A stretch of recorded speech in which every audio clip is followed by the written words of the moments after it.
Hello, hello, hello, hello. Good morning. Hello, everyone. Hope you're doing great. Yes, yes, yes. Hope you're doing all great. Yay! It's Monday. It is Monday. C'est lundi. Bonjour, bonjour, bonjour. Comment allez-vous tout le monde? J'espère que vous allez bien. Dis-moi comment a été la fin de semaine. Moi, ça a bien été. Donc, bienvenue encore une fois sur le live. On va discuter de sujets assez importants. Vous savez que durant tout le mois de mai, je vous avais dit qu'on va parler des sujets qui ont rapport à la santé de la femme, ok? Et si vous n'avez pas eu la chance de regarder les vidéos, donc je vous invite à aller les voir. Aujourd'hui, on va parler de la contraception. Contraception, ok? C'est un sujet qui est assez chaud là, je pourrais dire. Donc, si c'est la première fois que vous me voyez sur le live, ne partez pas, restez avec moi, je t'assure que vous allez avoir de bonnes informations. Mon nom c'est Perpétue Robert, je suis naturopathe, je suis au Canada et j'aide les gens à résoudre leurs problèmes de santé de façon naturelle. Ok? Quand je dis naturel, je dis tout ce que notre Père, notre Créateur, le divin a mis sur la terre pour nous pour qu'on puisse être en bonne santé. Salut Verlaine, merci d'être là, bienvenue. Et je vous demande de partager le live avec vos amis. Et si vous êtes un homme, partagez avec vos petits amis, partagez avec vos femmes, vos mamans. Et pourquoi pas, vous êtes appelé à être père. La santé des femmes doit vous intéresser parce que vous allez peut-être avoir des petites filles et des cousins. Oui, ça va super pour la semaine. Ça va super bien. Donc, regarde, si vous mettez pas votre nom, si vous ne partagez, vous ne discutez pas sur la section des commentaires, je peux pas savoir qui vous êtes et je ne peux pas quand même vous aider. Donc, soyez à l'aise, posez-moi des questions et ça me fera un plaisir de vous répondre. Et si je ne suis pas capable de répondre à la question, je vais vous mettre mon lien dans la section des commentaires. Comme ça, vous pourrez m'avoir en privé pendant 15 minutes gratuit et comme ça, je pourrai vous répondre et vous aider à la mesure du possible. Est-ce que ça va? Ok, donc on va parler de la contraception, hein? On va parler des effets secondaires de la contraception. Donc, est-ce que vous êtes capable de bien m'entendre? Hein? Est-ce que c'est correct, le volume, tout ça? Donc, je vais faire un petit test pour voir. Est-ce que ça va, Verlaine? Est-ce que vous m'entendez bien? Est-ce que tout est correct? Est-ce que tout est correct? Vous me discutez pas sur la section des commentaires. Bon, tout est correct. Excellent.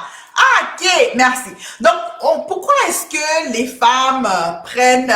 ok, merci. Ok, donc je voulais en fait essayer de vous aider à prendre conscience, ok, des effets secondaires à long terme qu'on a constaté chez les femmes qui prennent des contraceptifs. Ça devient de plus en plus commun parce que on sait que pour différentes raisons, les femmes peuvent prendre des pilules contraceptives. Il y en a qui veulent vraiment pas tomber enceinte ou qui en a suffisamment des enfants et qui veulent pas en avoir. Mais aussi, il y a certaines femmes qui se font aussi recommander des pilules contraceptives, soit par leur médecin, soit pour des problèmes de santé, par exemple, des problèmes de règles qui sont irrégulières. Ça se peut aussi, en fait, dans divers cas,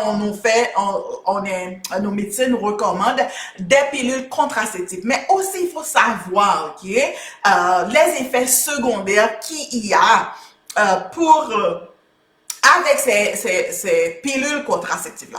Moi, je suis pour du genre à savoir, je vous donne les informations et vous faites ce que vous en voulez avec. Au moins, vous savez qu'il y a des problèmes, que c'est pas vraiment, c'est pas vraiment totalement innocent lorsqu'on nous donne ces médicaments-là ou ces produits-là.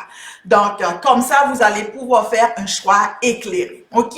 Donc, la première chose, ok, les plus grands effets secondaires, ce qui a trait des pilules contraceptives, c'est le cancer. Oui, oui, le cancer, c'est une des choses que les pilules contraceptives ont comme effet secondaire, c'est le cancer. Pourquoi? Parce que faut comprendre que les pilules contraceptives, c'est de l'œstrogène. Et on a vu que les œstrogènes, ça produit du cancer. Et souvent, qu'est-ce on voit souvent même dans les cancers de sein, ok, on les met les gens sur un produit comme le tamoxifène et qu'est-ce que ça fait? Ça bloque les œstrogènes. Okay? Donc, c'est pour ça on veut dire que le cancer est majoritairement, l'œstrogène majoritairement provoque des effets cancéreux sur le corps. Donc, ça aide à développer les cellules cancéreuses. Mais il faut savoir que, oui, on vous donne, dans le cas des gens qui ont des problèmes de cancer du sein, on va leur donner un produit qui va bloquer les œstrogènes, mais ce n'est pas le target des choses. C'est pas là qu'il faut vraiment aller cibler parce que notre problème d'œstrogène n'est pas le problème d'œstrogène que le corps, il fait naturellement. Parce que moi, c'est toujours mon idée. Si le créateur, le maître de l'univers, celui qui m'a créé, il a mis quelque chose dans mon corps, c'est parce qu'il sait pourquoi. Donc, s'il y a un problème, je dois aller chercher ailleurs, mais c'est pas à l'intérieur de moi. Donc, l'œstrogène, le problème avec les estrogènes, c'est les estrogènes qui sont dans l'environnement. Ce qui est à l'extérieur du corps qui majoritairement cause des problèmes. Donc, on va parler les oestrogènes qui sont dans l'environnement. Si vous n'avez pas eu la chance de voir les autres vidéos, je vous ai parlé des problèmes de fibrome, des problèmes de kyste, des problèmes au niveau de l'inflammation de l'ovaire. Je vous invite à aller le regarder parce que là, je parle en détail de l'œstrogène. Mais de toute façon, des choses œstrogéniques qui sont dans l'environnement, on va parler de tout ce qui est pesticides, on va parler de tout ce qui est fongicide, on va parler de tout ce qui est herbicide qui aide à tuer les herbes, qui aident à tuer, préserver contre, par exemple, notre nourriture. On les bombarde de pesticides pour empêcher que les insectes viennent les manger. Donc, tout ça, ce sont de l'estrogène dans notre nourriture. Il ressemble aux oestrogènes. Il mimique l'œstrogène. Ça veut dire qu'ils se comportent comme l'hormone que notre corps produit qui est l'œstrogène. Et c'est là majoritairement que les problèmes surviennent. Donc le problème ne survient pas avec l'œstrogène de notre corps, mais seulement l'estrogène qui est dans l'environnement. Ça veut dire qu'il est extra. En plus de ce que notre corps produit, on est bombardé par d'autres choses. Et il y a d'autres choses qu'on a parlé, peut-être pas aussi important que ce qui se trouve directement dans la nourriture parce qu'on les consomme directement et la nourriture, on passe majoritairement notre temps à manger. Mais aussi, il y a des sources œstrogéniques comme là, on a parlé de certains produits cosmétiques également, ce qui a trait au colorant et d'autres choses qu'on met sur notre corps. Mais là, le plus gros des choses, c'est la nourriture que l'on consomme. OK? Et on a parlé aussi des aliments qui sont OGM.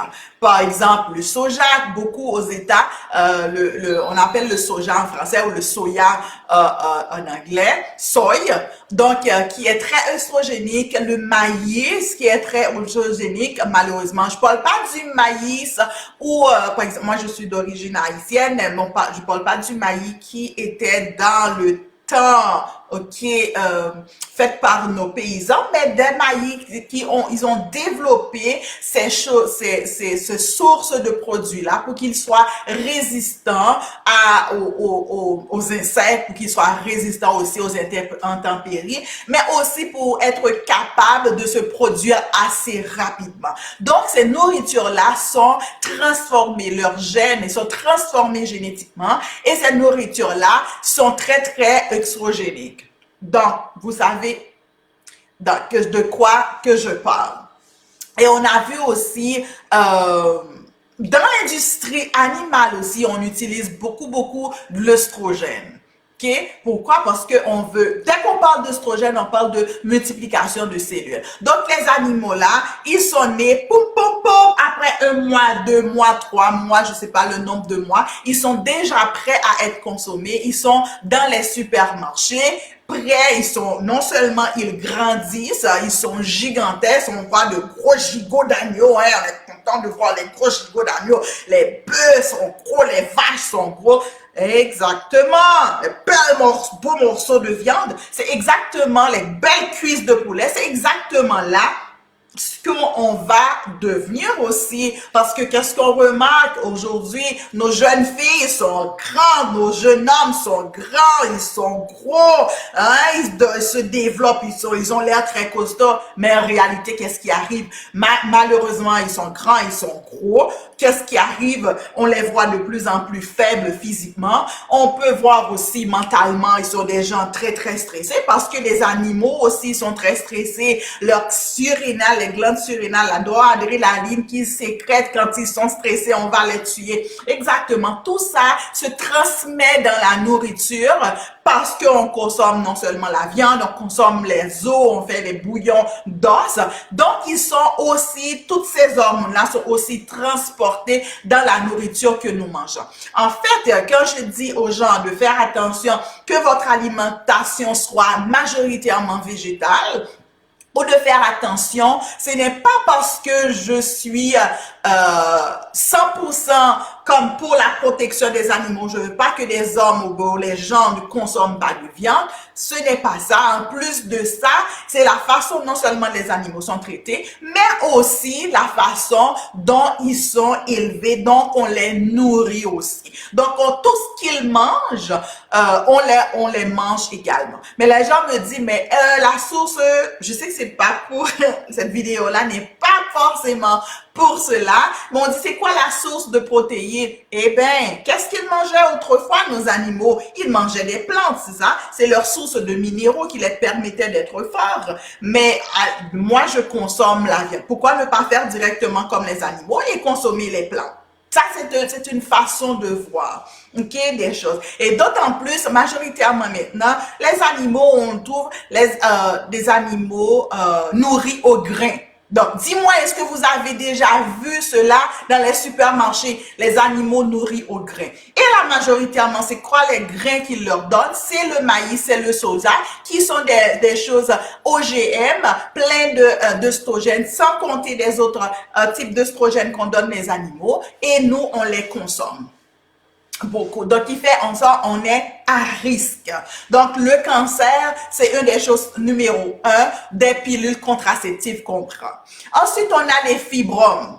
Des fibromes, on a vu, ce sont des cellules fibreuses qu'on peut avoir à l'intérieur ou à l'extérieur de l'utérus à cause de la dominance à l'œstrogène. Donc, c'est un corps qui est majoritairement, qui est dominé majoritairement par de l'œstrogène. On peut avoir aussi l'endométriose. C'est l'effet secondaire de l'œstrogène. On a parlé de ça la semaine dernière dans notre live. Qu'est-ce qu'on fait? On enlève les fibromes, on enlève les endométrioses, les tissus, mais qu'est-ce qui arrive? Ça repart. Et dans certains cas, on fait de l'hystérectomie partielle ou une hystérectomie totale. Ça veut dire qu'on enlève l'utérus. Qu'est-ce qui arrive? Quand on enlève l'utérus, ça va repartir encore. Pourquoi? C'est parce que maintenant, les glandes surrénales vont embarquer. Les glandes surrénales encore, ils vont faire de l'œstrogène. Donc, on va avoir des glandes surrénales qui sont suractivées. Et quand les glandes surrénales sont suractivées, qu'est-ce qu'on va voir chez les femmes majoritairement? On va voir qu'on a un gros ventre. OK? On va voir aussi dans la partie du milieu, le ventre, c'est très gros, la personne ne sait pas quoi faire, malgré tout, il commence, malgré que la personne ne mange pas beaucoup, et on voit que la personne a une obésité abdominale. Et ce qui va arriver aussi, on va voir qu'on a le problème de thyroïde. On va souffrir d'hypothyroïdie. Pourquoi?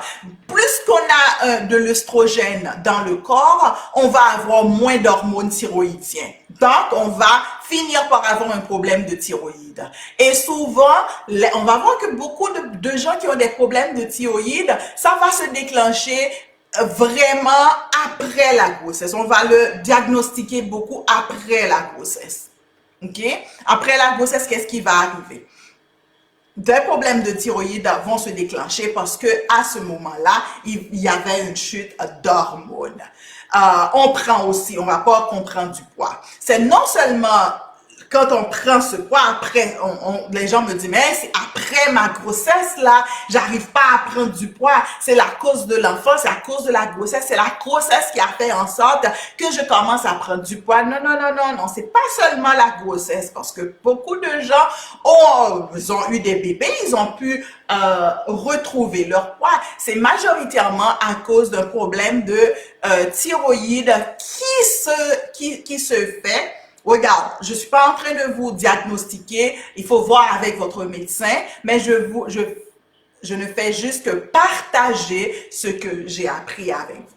Donc, un problème de thyroïde qui peut-être n'est pas encore diagnostiqué, mais le thyroïde, la glande thyroïde fonctionne pas comme il devrait fonctionner. OK? Donc, c'est pour ça que on prend du poids. Mais ce n'est pas seulement à cause de problèmes de la thyroïde, c'est parce que on est dominant avec l'hormone d'œstrogène. Donc, plus qu'on a d'œstrogène dans le corps et moins la glande thyroïde fonctionne, on a moins d'iode dans le corps qui fait en sorte que l'on prend du poids. Donc, il faut régler le problème d'œstrogène et aussi aller supporter la glande thyroïde dans son problème. On voit aussi des gens qui ont, avec la pilule contraceptive, qui ont des problèmes d'acné. Donc, est-ce que vous avez eu un de ces problèmes que je suis en train d'énoncer? Mettez-le dans la section des commentaires. Okay? Donc, des problèmes d'acné qui se font. On voit aussi des problèmes de gain de poids, surtout au niveau de la hanche, au niveau des seins, au niveau du ventre. Moi, j'ai une amie qui m'a dit, depuis qu'elle a commencé à prendre des pilules contraceptives, ses seins sont devenus énormes. Ses seins sont devenus énormes. Et il y a une autre, c'est la prise de poids qui se fait. Beaucoup de femmes ont ces problèmes-là. Okay. On voit aussi des kystes se font à répétition aussi. On peut avoir des kystes dans les seins. On en a certains qui ont des kystes au niveau des ovaires. Okay. Tout ça, c'est à cause de surplus, les problèmes contraceptifs, comme on a dit, qui sont de l'hormone. Donc, c'est vraiment, on se demande est-ce que ces risques-là, si ça vaut la peine. Il y a des gens qui vont dire, oh non, mais il y a plein de femmes qui prennent des pilules contraceptives, donc c'est pas vrai. Oui, c'est vrai, ça va dépendre de l'un ou de l'autre. Ça veut pas dire pour autant que tout le monde va faire le cancer. Ça va dépendre aussi de certaines habitudes de vie. Mais toutefois, on est à risque de ces problèmes-là quand on prend les pilules contraceptives. Donc, si je vous parle de ça, c'est sûr qu'il y a d'autres options. Dis-moi, si vous êtes une femme, ok, n'hésitez pas, c'est quelque chose de... on peut commenter. Qu'est-ce que vous faites comme contraception? Donc, moi, comme contraception, c'est toujours... le condom, il est toujours là, c'est pas l'idéal, je sais, mais c'est ce que moi j'utilise. Il y a d'autres femmes qui utilisent le diaphragme. J'ai entendu parler de quelque chose de bâton Lady Q. Je sais pas si vous savez, c'est comme une sorte de, je l'ai jamais utilisé. Il paraît que c'est comme un Q-tip, tu mets dans la salive et puis tu regardes et puis ça va te donner si vous êtes en période d'ovulation. Il y a toujours aussi à calculer les jours aussi qui sont là, mais il faut faire très attention et moi je suis pas du genre de ce genre-là. Et aussi, il y a certaines plantes aussi qui aident dans la contraception. On parle de sal palmetto, on parle aussi de la racine de sarsaparille, sarsaparille. On parle aussi de ginseng. Il paraît que ça aide dans la contraception. En fait, c'est tout un mélange qui le fait de black cohosh. C'est l'apnée à on appelle ça acné à grappe noire. On mélange le ginseng, ça c'est pareil, ça palmetto et puis wild yam, je pense qu'il appelle ça l'igname sauvage. Et puis il mélange le tout ensemble et tu prends une cuillerée à table qu'on boit 2 fois par jour. C'est pendant 30 jours. Mais pendant ces 30 jours-là, il ne faut pas avoir des relations non protégées. Est-ce que ça marche? Je ne sais pas vraiment parce que moi, je l'ai jamais essayé. Comme je le dis, moi, ce que j'utilise, c'est vraiment les préservatifs. Donc, mais je voulais juste partager avec vous qu'il y a d'autres alternatives à part les pilules contraceptives qui ont beaucoup d'effets secondaires. Laisse-moi dans la section des commentaires, est-ce que vous avez utilisé des contraceptifs et puis vous avez eu un de ces problèmes, un de ces effets secondaires-là? Ou est-ce que vous avez déjà utilisé d'autres moyens de contraception qui sont alternatives autres que les pilules contraceptives? OK? Donc, c'était tout pour aujourd'hui. Donc, on va se voir demain. On va continuer avec la discussion sur en fait, tout ce qui a trait à la santé féminine. Et n'hésitez pas à me poser des questions. Je vais mettre dans la section des commentaires, je vais mettre mon lien au cas que vous aurez besoin de 15 minutes de consultation gratuite. Puis, en passant, j'ai des produits. Vous savez que je vous parle toujours d'avoir des soins naturels. J'ai des produits naturels que je fais pour cheveux. J'ai des beurres avant lavage. Ça, c'est mes huiles aussi. Donc, même pour bébé, c'est safe pour bébé, c'est fait à base de beurre et de plantes. Les gens, les bébés naissants, là, c'est super bon. Moi, j'ai des femmes qui m'envoient leurs photos de bébés qui utilisent que ça pour dans la tête de leurs enfants. Et aussi, ça, c'est avant shampoing. Celui-là aide à stimuler le cuir chevelure. Ça s'appelle ambré. Et puis celui-là aussi, on peut l'utiliser comme avant shampoing, mais aussi on peut l'utiliser comme beurre coiffante aussi pour ceux et celles qui n'ont pas de problème avec le beurre de coco. Okay? Donc vous savez que moi aussi j'ai eu des problèmes de cuir chevelure pendant des années et c'est des choses naturelles qui m'ont vraiment aidé à résoudre mes problèmes au cuir chevelure. Donc c'était tout pour aujourd'hui. Passez une bonne fin de journée et on se voit demain. Et j'ai mis mon lien dans la section des commentaires au cas où vous aurez besoin d'une quick consultation pour vous aider à faire le point sur vos problèmes de santé. Mouah! Bye! Je vous aime! Et bisous.